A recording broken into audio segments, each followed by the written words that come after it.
Hi, I'm Oliver Grantham, and I'm a life situation problem solver and personal change supporter and coach, and I'm here to talk about stress and anxiety, and I'm doing this as a simultaneous live broadcast on Facebook, on my Facebook page. That's mymattersforlife.co.uk. So if you just type in Facebook My Matters for Life and feel free to join my Facebook group there, that would be fantastic. And stress, it's National Stress Awareness Month now, in the month of April, and I'm here to talk about two things: just how more prevalent stress is than you perhaps may think it is, and secondly, what you can do about it. Stress, in my view, is a hidden epidemic. And that's backed up by some recent research that was done by WHO, that's the World Health Organization. The World Health Organization, because of the way they work and the amount of data they have to get through, only reported, I think, till about 2008, 2009, which is nigh on 8 or 9 years ago now. And in the 10 years leading up to 2009, there were 1 million more adults in the United Kingdom that were diagnosed with some form of mental disorder caused by stress and anxiety. Another way of putting it is 1 in 6 adults now suffer from a debilitating condition relating to stress and anxiety, and the truth is that the figures are probably even greater than that, because in high stress environments, careers and jobs and so on, it's likely to be even higher. I would estimate even perhaps as much as half of employees, or even more than that, in stressful careers and jobs. The employees rather suffer from some form of stress and anxiety. And unlike other conditions like asthma and diabetes and so on, they estimate that it's 50% more debilitating to have stress and anxiety affect your daily life than other chronic medical conditions such as diabetes or, as I mentioned a moment ago, or asthma. And a lot of people are reluctant to want to take antidepressants and so on. Of course they are. And 20% of lost days at work, which costs the UK economy billions, 20% of days lost from work from illness is caused by stress and anxiety. And of course these figures that I'm quoting at you are no doubt very conservative figures as well, because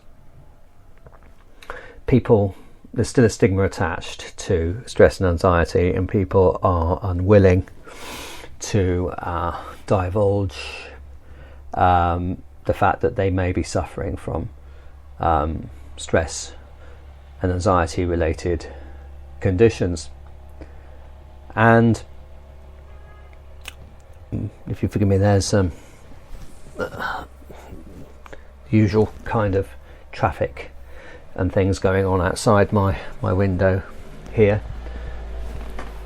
In fact, what I'll do, close the window. So what can you do about it? If you suffer from stress and anxiety, you're not alone. In fact, far from it. And as the World Health Organization facts bear out, you're certainly not alone. And you've probably tried different strategies for a short time, a short while, to try and find ways of being able to cope and deal with stress and anxiety more. And I'd like to just mention briefly why it is that we suffer from stress and anxiety. Stress and anxiety is caused by your imagination in terms of the way you think about the future. Okay? And our imaginations run wild with little stories that we make up in ourselves. And if you know what those stories are consciously, that's one thing. But this goes on underneath the hood as well. This goes on backstage in your subconscious mind as well, without you even realizing it, and they're usually very repetitive stories, repetitive what-if stories. So stress is caused then by both consciously and more dangerously subconsciously programming, if you will, your mind to think of worst case scenarios. And if I can share with you a quote by Mark Twain, he said, "I've had a lot of worries in my life, most of which never happened." Okay, so we worry about worrying. Your worst case nightmare or scenarios never actually happen. If you think back to the recent past about things that you worry about, to what extent did they actually happen? And I'm a firm believer as well that if you believe something may happen, it will. It's a bit like the law of attraction in reverse, if you like. You can actually make things happen in your life, both good and bad. Another quote I can share with you, I can't remember who said it now, but whether you think you can or whether you think you can't, you're probably right. I think it was Henry Ford who said that, the founder of the Ford Motor Company back in the very early 20th century, who made the world's first mass-produced cars. Obviously a very clever guy, who said that nothing's impossible. He's the guy actually who said that that a V8 engine, which is a very fast, powerful engine, could not be attached to the Model T car. And guess what? He loved a challenge. And when somebody said to him, you can't do it, he made sure that it could be done. So going back then to what your worries are about stress and the future and worrying about the future, which is what it is, we tend to fight it. We tend to fight it off. We try to resist it. And a strategy, this is a 15-minute broadcast, so in this amount of time I've got available, there's just one thing I want to try out with you now, one of many different techniques and tips that you could try. So if we get down to some practical help techniques now, and if it's safe for you to do so, then please do follow the instructions that I'm going to be giving you. But if it isn't, then obviously press pause now, stop what you're doing, or stop me from doing what I'm about to do with you, and do it at a time when it's more safe for you to do that. Okay, so not whilst driving or operating machinery. And I'd like to introduce this by saying that we don't change our attitudes and our feelings about stressful and stress and anxiety moments because we resist them. And if we were to flip that round and flip it round on its head, is to, as best as we can, and at first it might seem very a strange thing indeed, you turn it round and flip it upside down by accepting it, by letting it in. And you might think to yourself, you might want to now say to me, now hang on a minute, what do you mean? I don't want to think about this. I don't want to think about this. I don't want to worry about it. But the truth is, you're thinking about it and worrying about it anyway, aren't you? So you might as well devote some time, just 2 or 3 minutes, twice a day, 2 or 3 minutes, twice a day, to trying this and accepting it instead, and trying not to resist it. And you can only do that when you're in a more relaxed state. Because just thinking about stress and anxiety, moments of worrying about the future, only compounds the problem. So if you're ready, if it's safe for you to do so, just notice how you're sitting and lying right now. Actually notice the body. Whereabouts in the body can you sense and feel physically, and be aware that your body is in contact with something, whether it be a seat, a chair, or the floor, standing or sitting, it doesn't really matter. And just, if it's safe for you to do so, notice the breath now and let your eyes, allow your eyes just to close naturally. And give yourself some time, because one of the features or hallmarks of stress and anxiety is not allowing yourself the time to just detach and slow down. That's right, and just give yourself some me time. You may feel often that you want to just say, stop the world, I want to get off. Well, here's your chance, here's your opportunity to do that. And going back now, noticing the physical sensations on the body, just noticing the physical sensations that you can sense and feel, not only on the surface on which you're resting, but perhaps the rest of the body as well, sensing the atmosphere, the air in the place that you are around you right now. Just being curious about being aware, being more magnified and attenuated, more sensitive to sensations around you, and noticing now more and more the breath.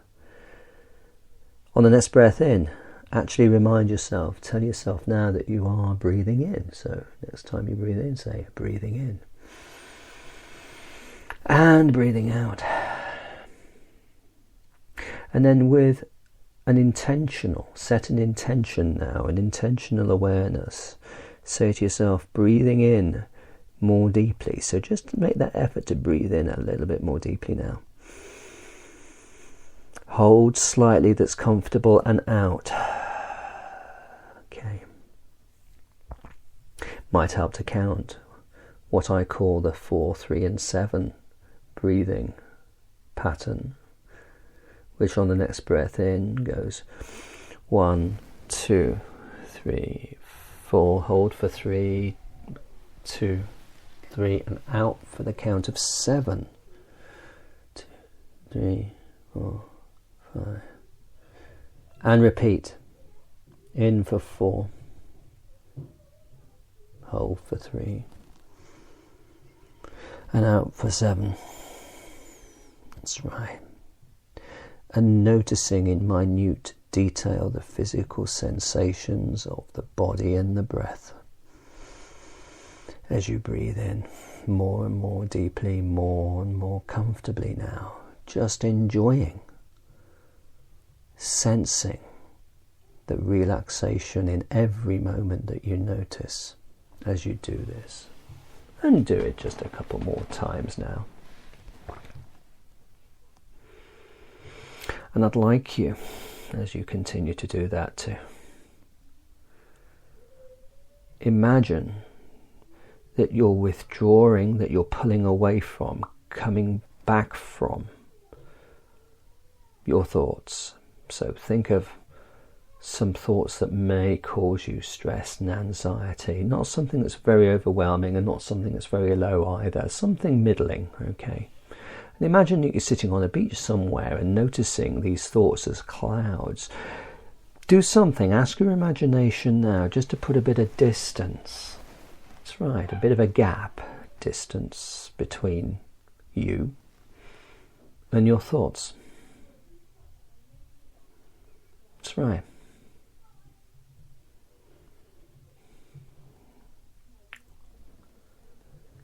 Notice your thoughts as something else, like something you can see, like a imaginary energy, like a cloud, or something similar. Notice that they're a stream of thoughts, a bit like watching Facebook pages go through with status updates, or Twitter, where you're watching that's right, coming through like a train passing through a station, thought after thought after thought, but noticing at the same time that they're always temporary. That's right. Just passing through. Some hang around longer than others, some seem bigger and bulkier than others, and some seem quite wispy and flighty. Noticing then the velocity, the weight of the thoughts, and the effect that it may otherwise have had on you, and not judging it. They're not good thoughts or feelings, and they're not bad thoughts or feelings. They just are. They're just the way they are. There's no such thing as a bad looking cloud, is there?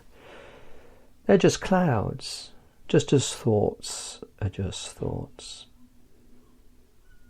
I'd like you to imagine also now that you are with this, however you're visualizing now these thoughts about worries.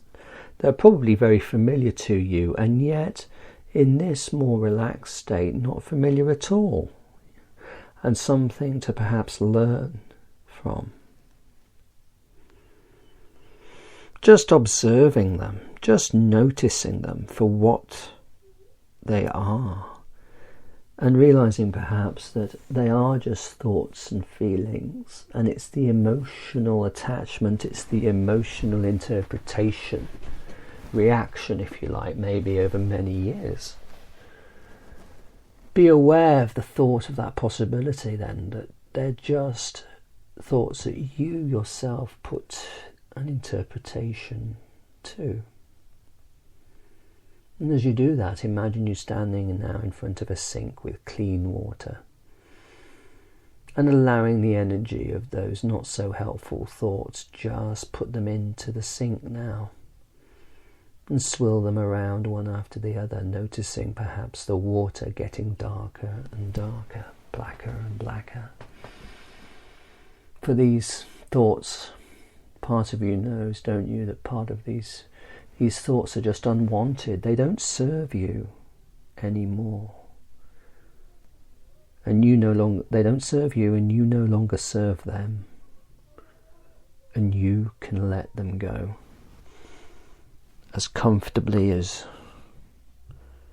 you would like to, and noticing now how the water's changing more and more. That's right, just keep putting these unhelpful thoughts and emotions into the water. Top it up with more water, warm or cold, or even add some magic soap if you like, just to cleanse the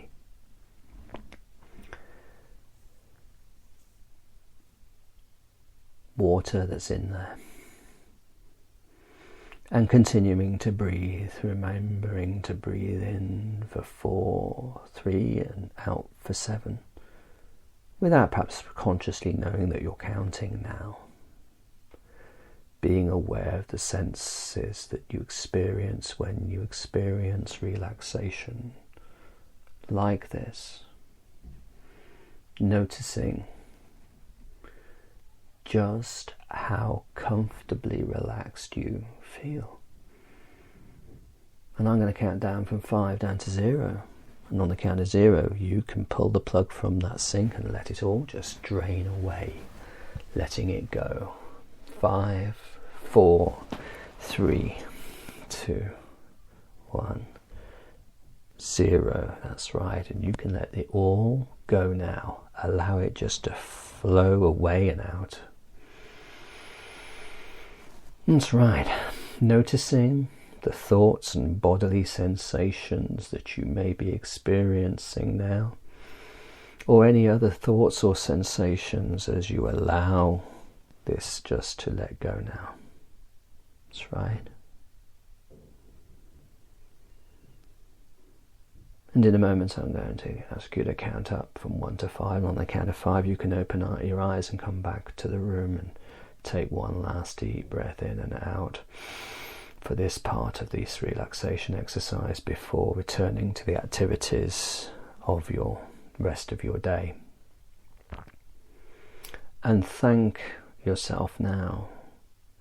Have gratitude and thanks for the time that you've allowed and given yourself today to be able to just relax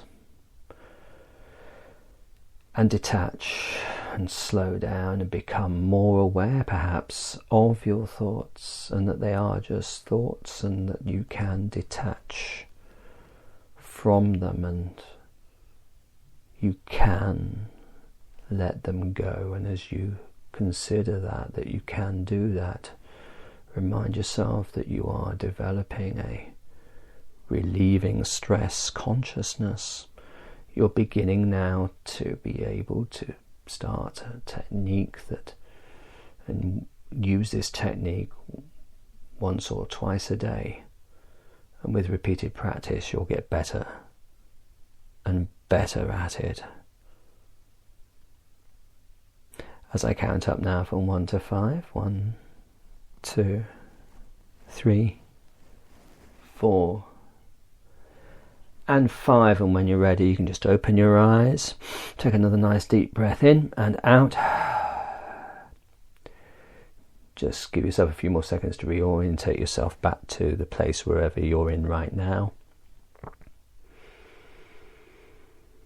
That's right, good. And as I say, trying to notice with a curious awareness without judging thoughts and feelings, just noticing what your thoughts and feelings are about things that might otherwise cause stress and anxiety is the solution. And as you do it more and more, the better and better at it you'll become. It is important that if you have benefited from this particular technique, there are others that I can show you in the coming weeks in this, remember it's Stress Awareness Month, this month of April. Then I will be doing some more live videos soon. If you think that you would like more help, or you'd like to get in touch with me and even try me, if you go to my website, on there is an open invitation for you to get in touch with me about any difficulties or problems you might be experiencing, what changes you want to make, and just speak to me there, fill in the form, and I will send back to you a personalised audio direct to your email inbox with some thoughts and suggestions. Irrespective of whether or not I ever hear from you again, it doesn't matter. I'm here to help you as best as I can, and if that means just starting and setting you on your way through self-help, then that's fine, that's good. This has been me, I'm Oliver Grantham at Mind Matters, and I will speak with you and see you again soon. It's bye for now.